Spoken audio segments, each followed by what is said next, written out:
You know how to deploy a pod. But what happens when your database pod won't start because it can't attach its disk?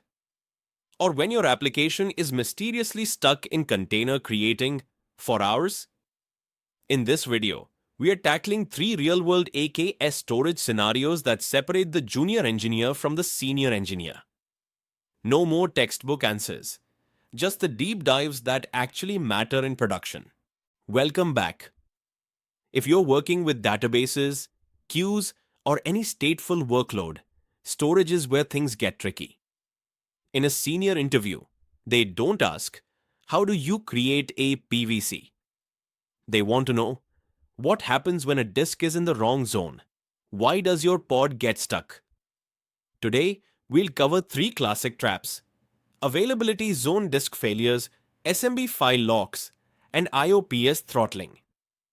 For each, I show you the junior mistake and the senior level fix. Scenario 1. The availability zone trap. You deploy a StatefulSet using Azure Disk LRS, locally redundant storage.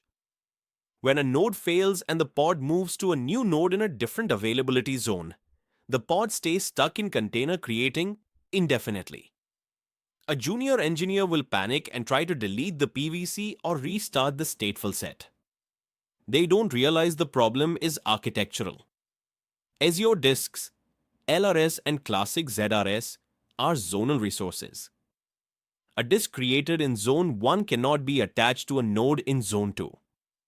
A senior engineer knows to use zone redundant storage, ZRS disks, for critical stateful workloads, or ensure the pod is scheduled in the same zone using node affinity.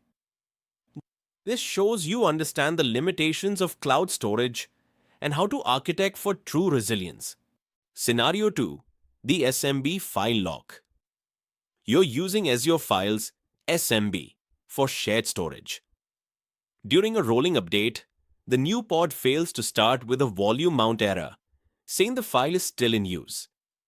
A junior engineer will try to delete the PVC, or just wait for the lock to magically release. They have no idea about SMB oplocks or file lease issues. A senior engineer knows this is a locking issue with the CIFS/SMB protocol. Azure Files doesn't always release locks instantly when a container crashes or dies suddenly. Sometimes you need to manually break the lease in the storage account or wait for the lock timeout. For high-performance locking, switch to NFS 4.1 premium files or Azure NetApp files.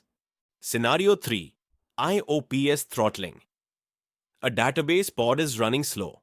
CPU is low, memory is low, but something still feels off. You check Azure Monitor and see disk throttling metrics. Moving to a larger PVC size fixes it. A junior engineer will simply increase the disk size without understanding why it worked. A senior engineer knows that in Azure, IOPS and throughput are directly tied to disk size. A 128 GB disk has far lower IOPS than a 1 TB disk. For high-performance workloads, use performance tiers, bursting, or switch to ultra disks. This shows you can balance cost and performance and architect storage intelligently.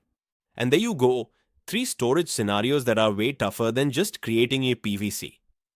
If you can confidently talk through these problems, you're showing the real-world experience companies are actually looking for.